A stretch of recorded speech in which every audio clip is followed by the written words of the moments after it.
공부 방법에서 크게 세 가지가 나누는데 아무래도 시간적인 여유 때문에 두 가지는 말씀을 못 드리고요. 첫 번째만 좀 말씀을 드릴 건데 이제 시험을 준비하는 먼저 틀에 대해서 좀 말씀을 드릴게요. 어머니도 아시다시피 당연히 개념 공부로 진행이 되고요. 대다수 언제 시작이 되면 방학 때 많이 진행이 되죠. 그래서 방학 동안에서 우리가 이제 한 학기 동안 배울 개념을 정립을 하고 그리고 두 번째로는 이제 3월달 개학하거나 아니면 중간고사 끝나고 나서 그래서 배운 내용들을 토대로 해서 문제를 조금 풀어보는 시간으로서 이제 감각을 익히는 시간이죠. 그리고 나서 이제 내신 대비 빠르면 6주, 이제 늦으면 4주 정도 텀을 가지고 내신 대비를 해가지고 이렇게 시험을 좀 많이 준비를 하게 됩니다. 자, 그럼 어머니 질문 하나 좀 드릴게요. 이 시험을 잘 보려면은 이 세 단계 중에서 어디에 조금 힘을 실어야 될까요? 그래서 제가 질문하면은 당연히 선물이 있죠. 뭘까요? 좀 크게 말씀해 주시면.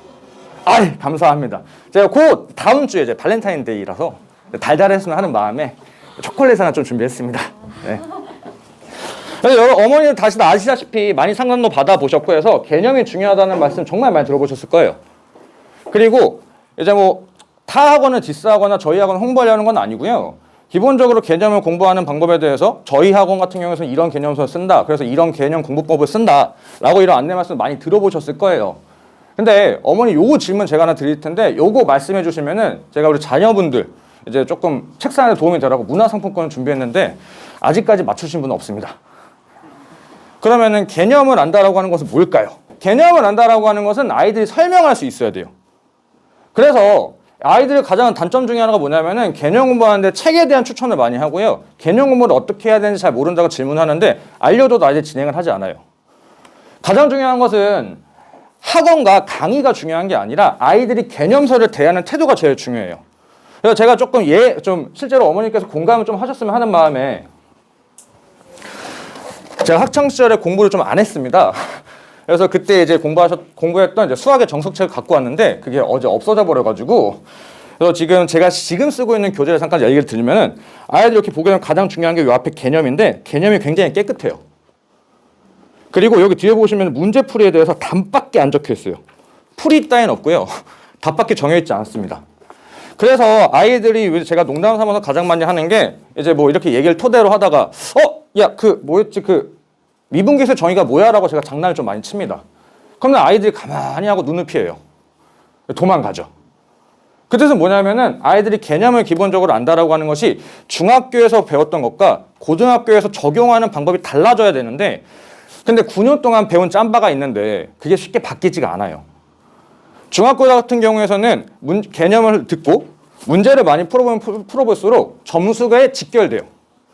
근데 고등 같은 경우에서 뭐냐면은 A라는 개념을 배우고 B라는 개념을 배웠으면은 그 두 가지들이 믹싱돼서 조금 더 아이들한테 문제 해결 능력을 많이 물어봅니다.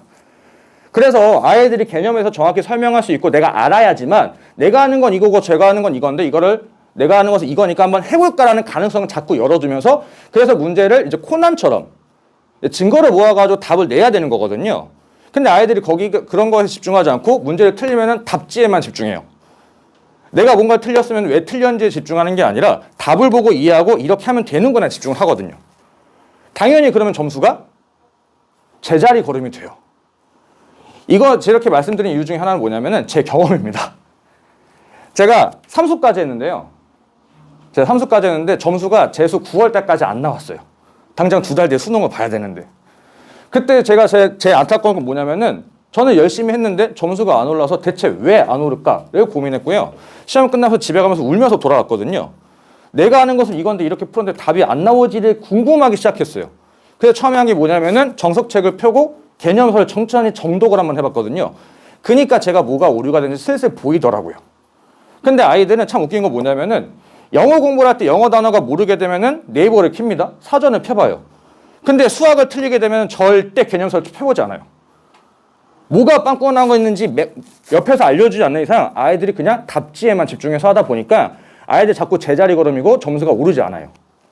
고등수학을 조금 잘하려면은 개념에 집중해야 되고 개념을 안다는 것은 뭐 어머니가 말씀하신 것처럼 설명할 수 있어야 되는 거예요.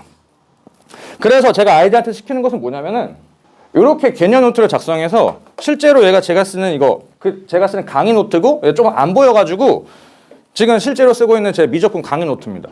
이렇게 해서 아이들 작성을 좀 시키고 있어요. 어떤 거냐면은 요렇게 말씀드리면 좀 편하실 거예요. 어머니들 다들 학창시절 암기 과목 공부하셨죠? 공부해보셨을 때 국사 과목이라고 하는 게 시험 범위가 만약에 조선 전기부터, 아니, 고려 말기부터 조선 후기까지, 너무 많구나. 조선 중기라고 얘기를 들면은 당연히 책을 펴보시죠. 책을 보시면서 천천히 이제 하나씩 밑줄도 긋고 옛날처럼 뭐 빨간 줄 긋고 별표 3개, 돼지꼬리 뿅뿅 이렇게 하시잖아요. 이제 그것들을 책을 들고 다니시기 불편하시니까 노트에 정리하셔가지고 그것만 외우고 다니세요. 저도 그랬고요.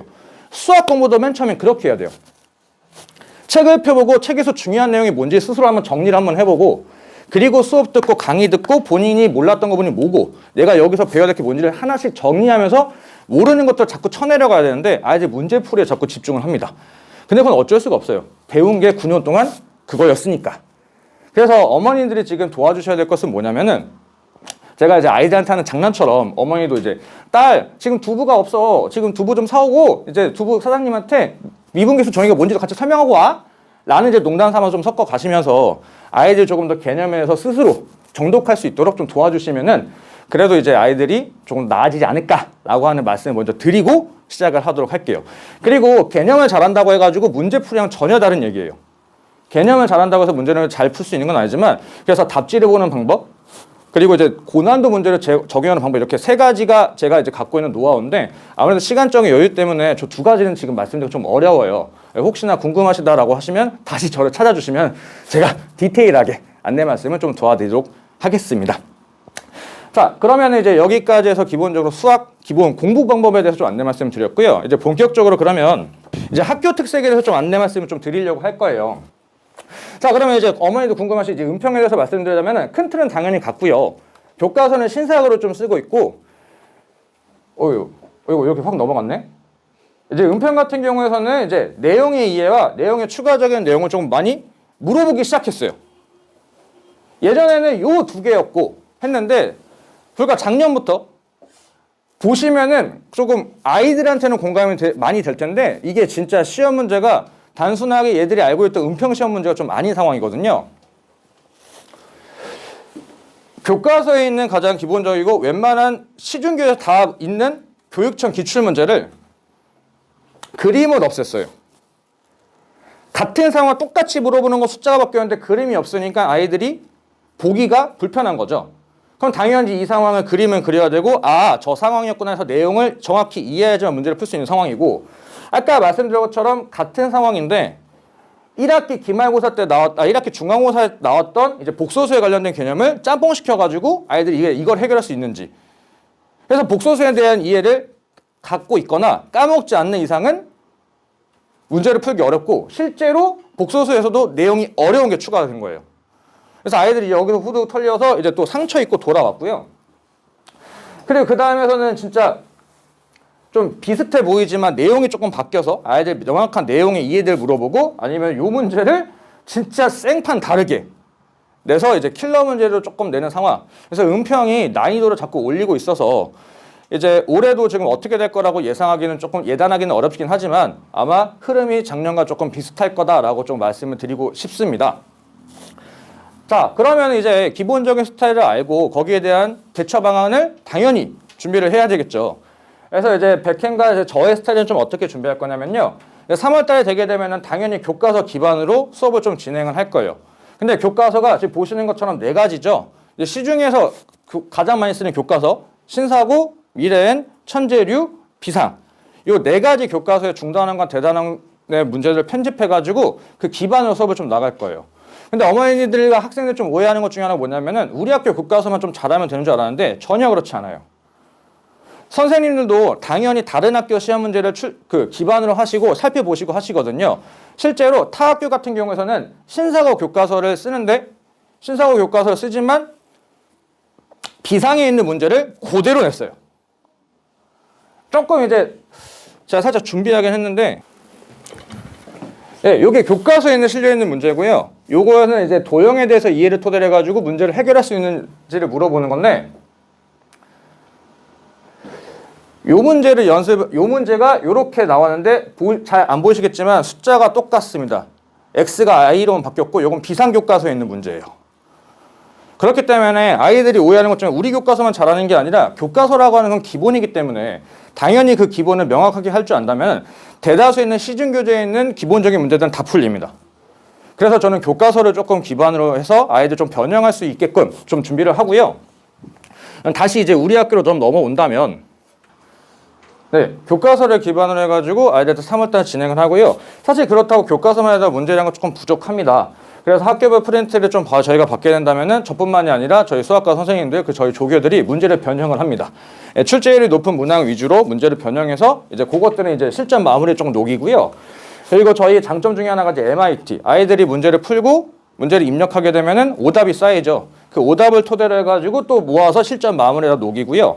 그것뿐만이 아니라 이게 조금 바탕이 잘 안 보일 수 있는데 학교 시험 문제들을 저희가 다 편집을 해서 거기서 기출을 변형을 하고 난이도별로 정리를 해놨기 때문에 그것들 토대로 해가지고 매주 모의고사를 주 1회씩 공통으로 좀 진행을 합니다. 저는 이제 그렇게 해서 진행할 예정이고요. 거기다 플러스를 자체 교재까지 해서 이제 요거는 아이들 욕심 있는 친구. 이것까지만 해도 양이 너무 많아요. 그래서 욕심 있는 친구들 같은 경우는 자체 교재를 시중 교재까지 해가지고 조금 더 고득점을 향해서 달려갈 수 있게끔 하고요. 그리고 직전 보충 같은 경우에서는 이제 그런 틀렸던 거 위주, 그리고 학교 스타일에 맞춰가지고 제가 제작한 문제 매년 바뀝니다. 그것들을 토대로 해가지고 마지막에 2회 또는 3회 정도에서 이제 아이들이 이제 시험을 좀 마무리 잘할 수 있도록 이렇게 해서 좀 준비를 하려고 하고 있습니다. 슉 넘어가고. 그래서 이제 처음에 문제는 어떻게 좀 구성이 되냐면요. 교과서 기반으로 했을 때 출제율 높은 문항을 내용을 조금씩 추가해서 문제를 더 만들고요. 여기서 연습이 좀 된다면 거기서 조금 더 디테일하게 들어가서 이제 난이도가 살짝씩 올라가서 이런 문제를 해결할 수 있는지 해서 이제 이렇게 좀 비슷하게 좀 출제가 돼서 살짝 이제 운빨 나왔죠. 운빨 터져서 제가 그래서 로또가 당첨이 안 되는 것 같은데 이제 그렇게 해서 준비를 좀 해 가고요.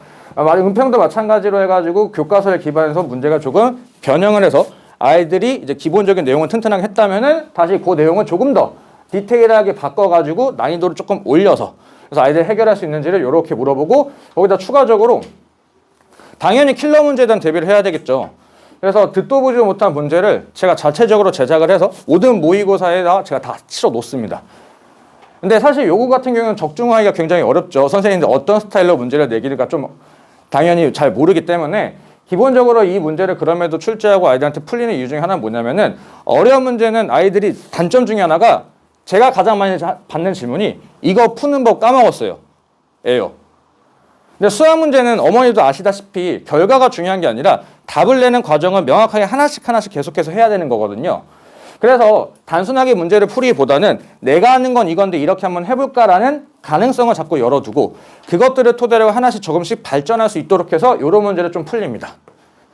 그래서 이제 잘 된다면 이제 고득점이 될 수 있고 그렇지 않더라도 아이들이 조금씩 그래도 성장할 수 있도록 하는 게 제 모토고요. 그래서 시험이 끝이 아니죠. 시험이 끝나고 나서 이제 가장 중요한 거는 그 결과에 대해서 어떻게 좀 진행할지에 대해서 얘기를 하다 보니까 요거는 일부러 좀 개인정보라서 좀 가렸고요. 제가 이제 직전 학원에서 있을 때 좀 잘된 케이스 좀 챙겨온 겁니다. 뭐 제가 한 건 아니고요. 애가 잘해서 올해 이제 의대를 간 친구인데 아이들과 이제 상담을 좀 진행하고요. 그리고 저도 사람인지라 그걸 다 기억할 수가 없기 때문에 제 개인 노트북에 해가지고 상담 일지를 만들고 이렇게 하나씩 체계적으로 좀 아이들과 소통을 하고 단순히 이제 수학뿐만이 아니라 저는 이제 학창시절에 공부를 좀 안 하고 컸기 때문에 아이들이 입안에서 그래도 조금 잘 성장해서 그 경험을 토대로 해가지고 아이들이 이제 인생 살아간 전반에서 좀 긍정적인 효과를 가졌으면 하는 게 제 바람이거든요. 단순히 공부보다도 아이들이 고민이 있으면 그런 부분들을 같이 나누고 아이들이 조금 더 변화가 될 수 있게끔 해서 이제 시험 끝나고 또는 시험 매달 한 번씩 정도는 아이들과 상담을 토대로 아이들 조금 더 바뀔 수 있도록 그렇게 지도를 좀 하고 있습니다. 저는 이렇게 해가지고 이제 1년을 잘 마무리를 짓고 싶고 그리고 더 길게는 이제 3년을 좀 마무리하고 싶은 게 제 마음이고요. 그렇게 해서 좀 준비를 해왔고요. 갑자기 시간이 좀 압박이 되다 보니까 자, 저는 이제 이렇게 해서 준비를 해서 아이들과 소통을 잘 하고 싶은 게 이제 제 마음이고요. 이제 마지막으로 시그니처하고 질문 좀 받도록 하겠습니다. 아이들한테서 하다가 어머니 앞에서 하려고 좀 민망한데 행복하자! 라는 마음으로 조금 마무리 짓고요. 질문하실 거 편하게 해주시면 감사하겠습니다. 선생님도 지금 예비 고1을 하고 계시는 거죠? 네. 네. 그 단계별로 다 틀리잖아요. 있잖아요. 네. 선생님 만든 지금 학생들은 어느 수준의 학생들이 맡고 계세요? 아, 저는 기본반을 좀 맡고 있어서 저의 가장 큰 제가 아이들은 잘 모르지만 제가 갖고 있는 역할이라고 생각하는 것은 아이들이 수학을 잘하기보다도 아이들이 이제 시험을 보고 나서 본인이 조금씩 바뀌어가고 있구나라는 조금 그런 컨셉으로 아이들 지도를 하고 있어요. 단순히 수학 점수를 잘 받으면 좋겠지만 아이들이 수학 점수가 안 나오면 그게 쌓이다 보면은 이제 아시다시피 수포의 길로 조금 걸어가려고 하거든요. 근데 그럼에도 불구하고 아이들이 하면서 조금씩 바뀌는 게 좀 보였으면 하는 마음에 이제 동기부여와 그래서 아이들이 그래도 꾸준하게 해서 내가 수학뿐만이 아니라 다른 과목도 좀 잘할 수 있게끔 좀 아이들한테 지도를 많이 하고 있어요. 저는 이렇게 생각하거든요. 제 경험상 수학 공부 잘하면요. 다른 과목도 다 잘해요. 수학을 공부하는 방식은 정독이거든요. 정독해가지고 내용을 이해만 할 줄 안다면 다른 과목도 다 적용이 되는 게 제 경험이어서 아이들한테 그런 것도 좀 많이 알려주고 있습니다. 그래서 저는 기본반을 좀 맡고 있어요. 또 질문, 네. 공립학교잖아요. 네. 네.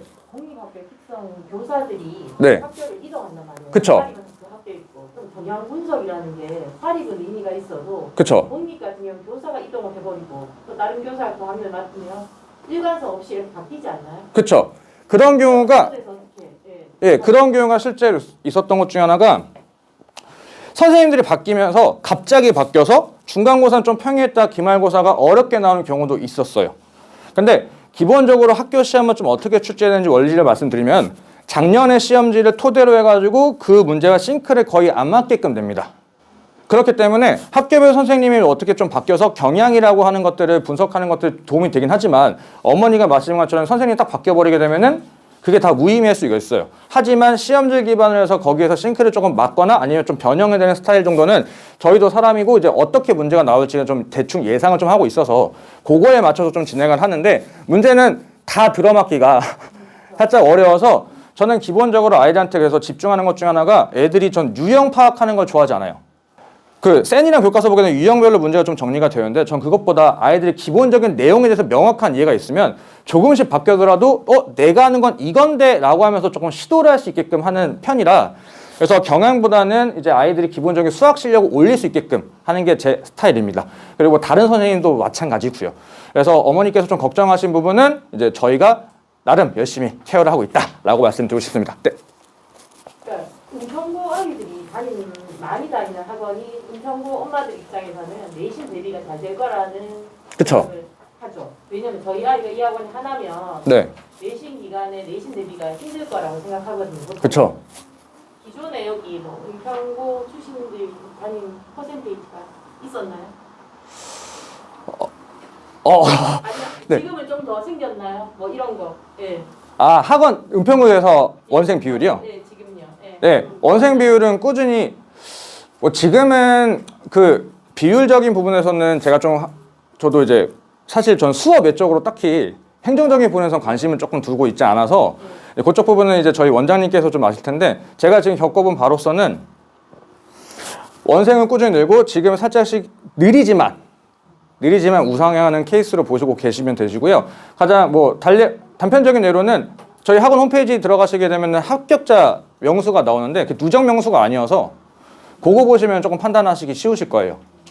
네, 그렇게 좀 답변을 드리고 싶습니다.